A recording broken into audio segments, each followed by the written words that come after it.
Hey, Jesus.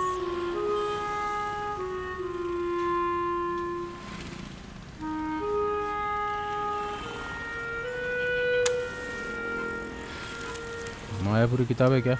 हाँ, आ रही हूँ। टाइल वार्ता नहीं, अखबार है, चलेगा ना? कितना हुआ? 12।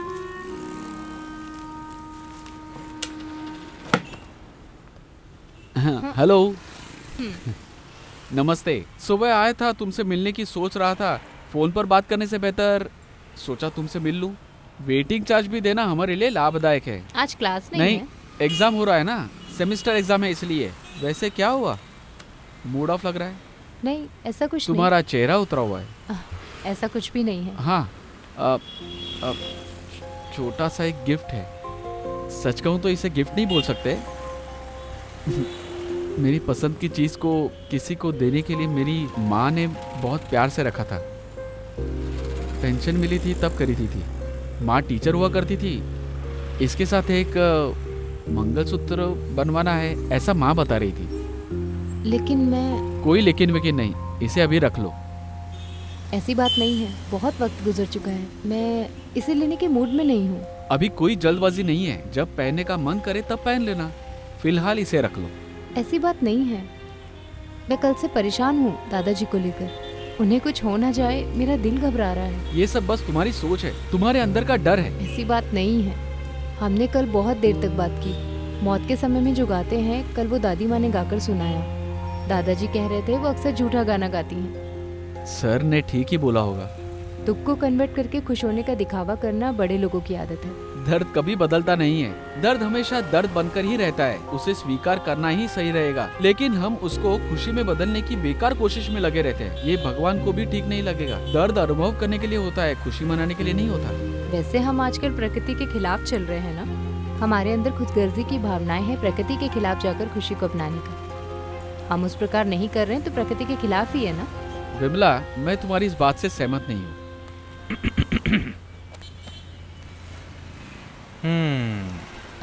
ये यहाँ के ओनर हैं। ओह, हाय। ये प्रदीप सर हैं, मेरे फ्रेंड, कॉलेज में पढ़ाते हैं। क्या बोल रही थी? प्रदीप सर कॉलेज में पढ़ाते हैं और मेरे फ्रेंड हैं। हाय। ओहो, पूजा करने के लिए यहाँ भिखारी का क्या काम है? हैं? कॉलेज में पढ़ाने वाले को यहाँ बुक स्टॉल में क्या काम है? वैसे हम यहाँ स्कूल की किताबें नहीं बेचते हैं ना। फिर ये यहाँ पर क्यों आए हैं? मैंने तुमको पहले ही बता दिया था कि ये यहाँ पार्क नहीं है, पुस्तकालय है। मैं ही सबके बारे में सोच करके दुख लेता रहूं ना। यहाँ पर तो अच्छे नॉवेल्स हैं, अच्छी कविताएं हैं, अच्छी कहानियों की किताबें हैं। ये सब तो आपको ज़रूरत नहीं है ना। खैर वो सब छोड़ो, आप वैसे पढ़ाते क्या हैं? फिजिक्स। वैसे यहाँ पर एक भी किताब नहीं है ना सर जी। हाँ, तो फिर आप यहाँ टाइम पास करने आए हो ना। अभी आप जिस काम से आए थे सर, वो हो गया है ना। ये आप क्या बोल रहे हैं? अरे तुम जरा चुप रहो बेटी, मैं जरा इस मजनू से 2 बातें करके आता हूँ। अरे गुंडागिर्दी दिखाते हो, तुम मेरे बारे में ठीक से नहीं जानते हो, मैं समझ गए ना? साइंटिस्ट हूँ क्या जो तुम्हारा स्वभाव जानूं? चुप रहो, काम धंधा नहीं, ऐसे लोग यहाँ आ जाते हैं लाइन मारने के लिए। तुम्हारे कॉलेज में तो वैसे भी बहुत सी लड़कियाँ होंगी ना, हैं? फिर यहाँ तुम क्यों आ जाते हो इस लड़की को परेशान करने के लिए? आप जरा इज्जत से पेश आइए। हाँ, मैं तो इज्जत कम ही देता हूँ, लेकिन तुम्हारे लिए इतनी काफी है। अंथोनी जी, अरे वाह, क्या तुमने मुझे बुलाया? तुम मेरा नाम जानती हो क्या?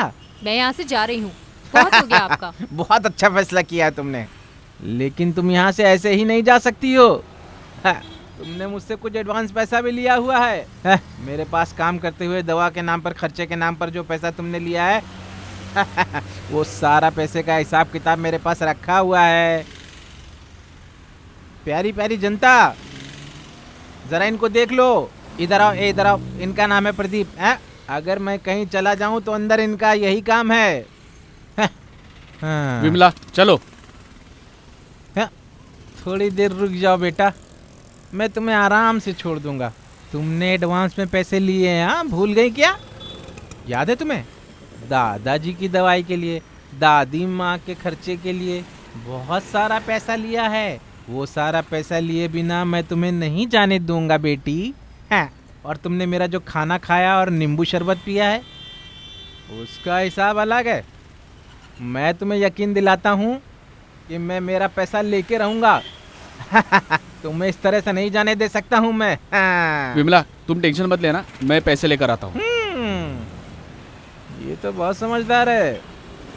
तुम्हें लग रहा होगा कि मैं बहुत कंजूस हूँ, जबकि मेरे पास कितनी दौलत, पैसा, जायदाद है।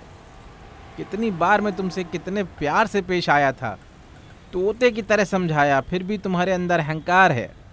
अहंकार का फल खतरा हो सकता है। कुछ समझ में आया? मैंने तुमसे शादी करने की बात की थी, वो तुम्हारी सुंदरता को देखकर नहीं, तुम पर दया करके की थी।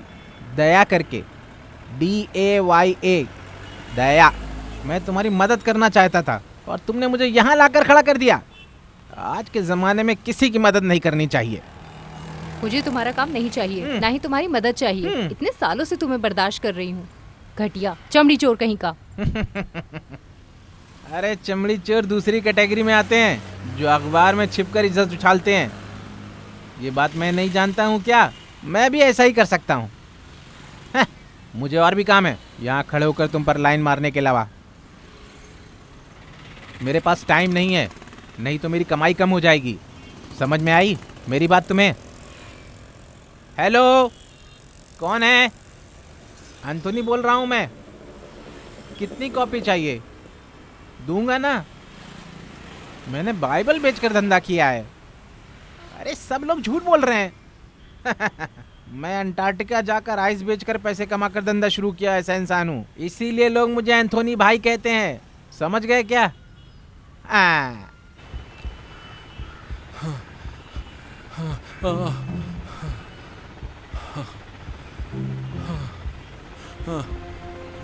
क्या हुआ सर जी? कुछ नहीं। क्या हुआ? थोड़ा गर्म पानी लेकर आओ क्या? नहीं सीने में दर्द हो रहा है क्या? नहीं। थोड़ा गर्म पानी लेकर आती हूँ। तो फिर मैं किसी को बुला कर लेके आती हूँ। हम अस्पताल लेके जाएंगे। मुझे बहुत डर लग रहा है। नहीं। हे ईश्वर, अब मैं क्या करूँ?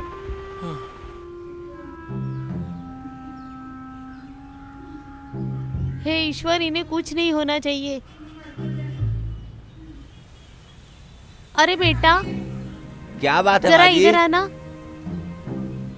वो जो रत्नम्मा है उसे बुला कर लाओ जल्दी से। हाँ। सर को तकलीफ हो रही है। ठीक है। उन्हें अस्पताल लेके हाँ, जाना है। तुम जल्दी जाओ। ठीक ठीक है माँ जी।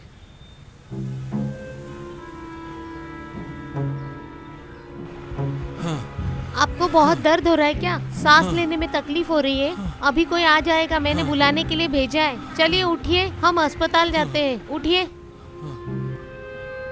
जल्दी से फोन करके उस बच्ची को बुलाओ। उस कैलेंडर पे नंबर लिखा हुआ है। ठीक है? ठीक है, ठीक है। जल्दी से फोन करके उसे बुलाओ। गाड़ी आगे, हम चलते हैं। हाँ हाँ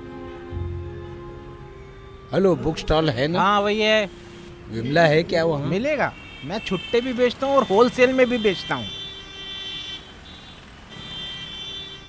अरे वहाँ किसी पागल ने फोन उठाया। हाँ। अब हम क्या करें? चलो वहीं जाकर हाँ, देखते फोन हैं। कराओ।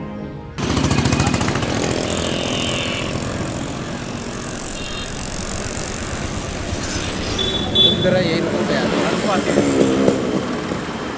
क्या बात है विमला? कितनी बार मैंने फोन किया तुमको? यहाँ कोई पागल फोन उठा रहा है। क्या हुआ? चलो जल्दी तुम। क्या बात है? अच्छा, तुम ही हो क्या जिसे फोन करके बार बार बुला रहे थे? अच्छा, तो हाँ, फोन मैंने तुमने उठाया। अभी के लिए इतना काफी है, बाद में तुम्हें और मिलेगा। अरे जल्दी से चलो, अलेक्जेंडर सर की तबीयत ठीक नहीं है। जरा जल्दी हॉस्पिटल लेकर जाना है। अरे डरो मत, तुम जल्दी चलो।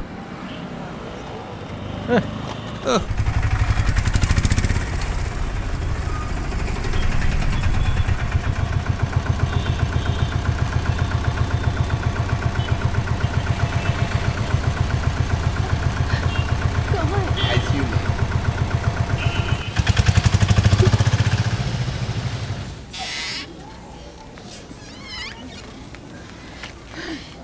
क्या हुआ दादी माँ? आओ क्या हुआ बेटी। दादाजी को? 1 घंटे पहले उन्हें सांस लेने में तकलीफ हो गई। शरीर से पसीना छूटने लगा। मैंने तुरंत इन सबको बुला लिया और जल्दी से टैक्सी पकड़कर इन्हें हॉस्पिटल ले आए। भगवान। ऑपरेशन करना पड़ेगा।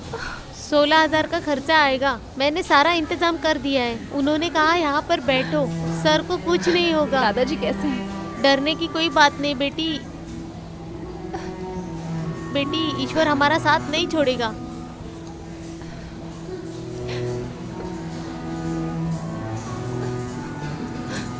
हे जीजे, आ गए तुम। मैं तो पुलिस लेकर आने वाला था। ये लो तुम्हारा पैसा। दोबारा उसको तकलीफ दिया तो अरे ये क्या है? बस इतने ही? नींबू का शरबत और खाना भी तो खिलाया मैंने, मुझे वो भी पैसे चाहिए। अभी चाहिए क्या? हाँ, मुझे अभी चाहिए। अरे बाप रे, ये क्या किया? हमारे गांव में इसे थप्पड़ बोलते हैं, तुम्हारे यहाँ क्या बोलते हैं? हमारे गांव में भी इसे थप्पड़ ही बोलते हैं। कितना हुआ? 40 रुपया। हाँ, ये लो। हाँ।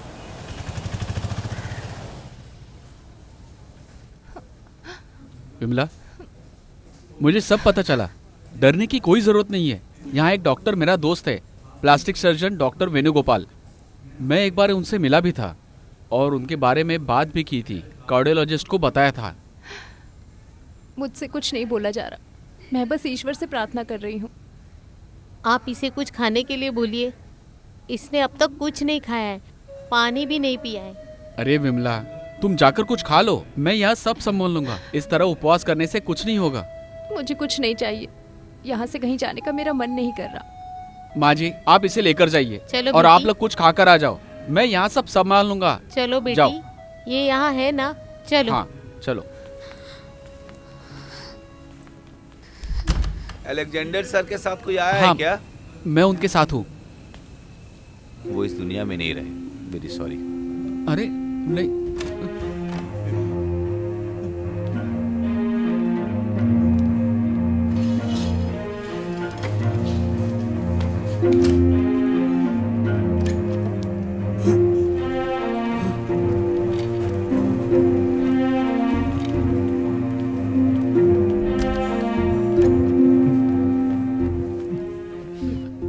क्या हुआ?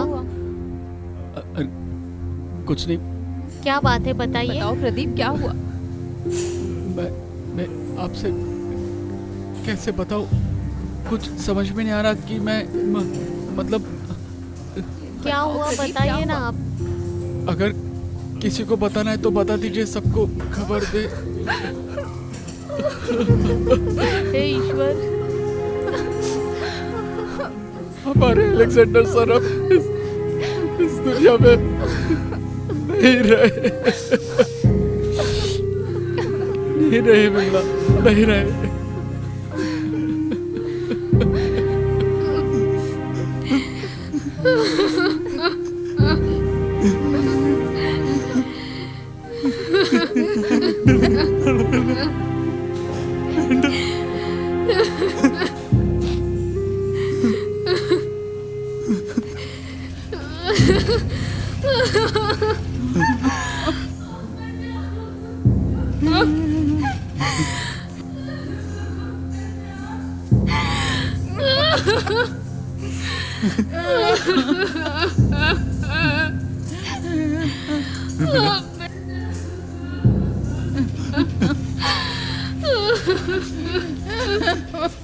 ईश्वर, हम आपकी प्रार्थना करते हैं, उनकी आत्मा को शांति दीजिए। हम आपसे प्रार्थना करते हैं, उम्मीद करते हैं हमारी आत्मा आपसे जुड़ गई है। हे ईश्वर, आप कहाँ हैं? हम आपसे प्रार्थना करते हैं। हम हमेशा अपनी आँखों में रखकर आपकी प्रार्थना करते हैं। हम इस जन जनादर के सामने आपको ईश्वर स्वीकारते हैं। हम इस आत्मा को आपके पास भेज रहे हैं। उस आत्मा को हम पूरे विश्वास के साथ आपके कदमों में रख रहे हैं। आप इस आत्मा को अपने चरणों में जगह दे दीजिए। ईश्वर, हम आपकी प्रार्थना करते हैं, उनकी आत्मा को शांति दीजिए। हम आपसे प्रार्थना करते हैं, उम्मीद करते हैं हमारी आत्मा आपसे जुड़ गई है। हे ईश्वर, आप कहाँ हैं? हम आपसे प्रार्थना करते हैं। हम हमेशा अपनी आंखों में रखकर आपसे अरे प्रार्थना उनके करते हैं। पिताजी अभी तक दिखाई नहीं दे रहे हैं। उनके रिश्तेदार में कौन है? उनके उनके पिताजी। दूर के रिश्तेदार में एक हैं। अरे लेकिन इतने दूर के रिश्ते को कौन मानता है भाई? और वो तो अभी केस में उलझे हुए हैं। उनकी मुश्किलें और बढ़ गई है। अगर तकलीफ होती तो लोग आते थे। आते भी कैसे? कुर्बानी की रस्म तो उनके गांव में हो रही है, चर्च तो आरसी के हाथ में है। अगर मिनिस्टर को बुलाते तो यहाँ के एमएलए को ही फैसला लेना पड़ेगा। अगर पुलिस परमिशन देगी तो सर की लाश उनकी वाइफ के बंगले में दफनाएंगे, यही उनकी ख्वाहिश थी। ये सब होना मुश्किल है। वो जगह बन्नी के पिताजी को दफनाने के लिए बुक की गई है। कुछ भी हो जाने दो, लेकिन अलेक्जेंडर की लाश को उनकी वाइफ के बंगले में ही दफनाया जाएगा। मरने के बाद और परेशानी होती है। अरे दफनाने का काम कहीं भी कर सकते हैं ना। अरे उसमें भी मायने रखता है। आप लोग बहस करके परेशानी बढ़ा रहे हैं बस। जहाँ पिताजी को दफनाते हैं वहाँ सौतेली माँ को दफनाने ऐसा देंगे कैसे क्या? हो सकता आप ही बताइए। अरे उनके लिए भी रस्म होती है ना। अरे मेरी बेटी की ससुराल में मैयत हुई थी तो इसी तरह परेशानी हुई थी, और वहाँ भी यही रस्म निभाने के चक्कर में बहुत बड़ा हंगामा हुआ था वहाँ पर। जानते हो तुम, यहाँ भी ऐसे होने वाला है, समझे? हाँ, एड्स। उस लाश को दफनाने के लिए हमें कितनी परेशानी हुई पता है तुम्हें? ये वो रस्म है जो पुराने जमाने से चलती आ रही है। मिनिस्टर और पुजारी के आने के बाद ही उस आदमी को कब्र में दफनाना पड़ा है। अगर उनको वैसे ही रखेंगे तो हाँ। बाकी लाशें भी प्रभावित होंगी। सही कहा।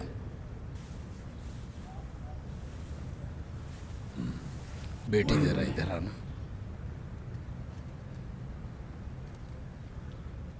दफनाने का रस्म मालूम है? आप ही बताइए, आपको जो करना है करिए। लेकिन इसमें एक परेशानी है, चर्च वाले हमें अंदर नहीं आने देते।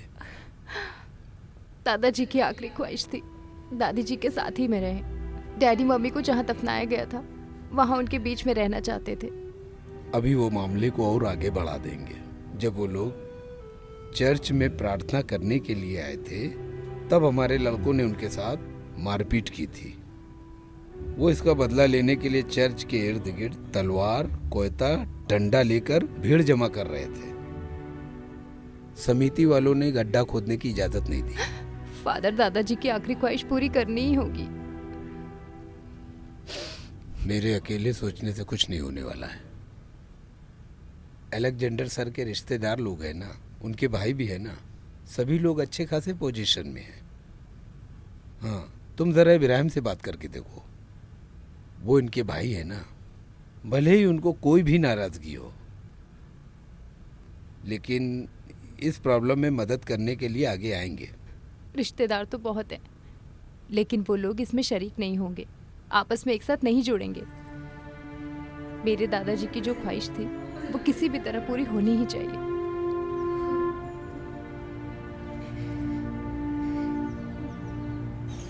हम चर्च के बगल में नहीं जा सकते हैं। आरसी के हाथ में चाबी है। सीआरपी यहाँ आने वाला है। मुझे ये भी खबर मिली है कि पुलिस वाले भी आ रहे हैं। हमारे पास भी पुलिस है, मफ्ती में। ऐसा है, मेरा दोस्त है, इसीलिए मुझसे ज्यादा सवाल नहीं किया। ओ, ये सब होने वाला काम है क्या? तुम्हें लग रहा है? ऐसा हुआ तो अच्छी बात है। तुम्हारे बीच में लड़ाई करना कोई रस्म होता है क्या? बेटा तुम बैठो। नमस्ते फादर। फादर, आप फिर प्रेयर शुरू कीजिए। मैं बोल रहा हूँ जो भी होगा हम देख लेंगे। गड्ढा खोदना रुका तो नहीं है? अभी वो गड्ढा खोदेंगे। आर्मी और पुलिस भी वहीं आ गई है। गड्ढा खोदना पड़ेगा और कुछ भी हो जाए लाश को दफनाना तो पड़ेगा। नीच नाड़ का साइमन वहाँ गया है। बहुत बड़ा गुंडा है वो, किसी से नहीं डरता है। वहाँ 10-20 लोग काम करने वाले भी हैं, बंगाली लोग।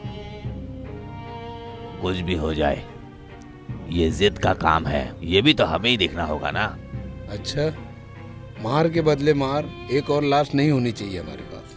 हमें सुलह का रास्ता चाहिए। फादर, आप प्रे कीजिए। इंसानों ने जो भी सवाल किया है आपके जवाब उसी में छुपा हुआ है। आपका जवाब उनका सवाल। आप इस बात को लेकर क्यों डरते हैं? फादर, आप प्रार्थना कीजिए ना, हम बोल रहे हैं। हाँ, तुम लोगों को जो फैसला लेना है वो लो।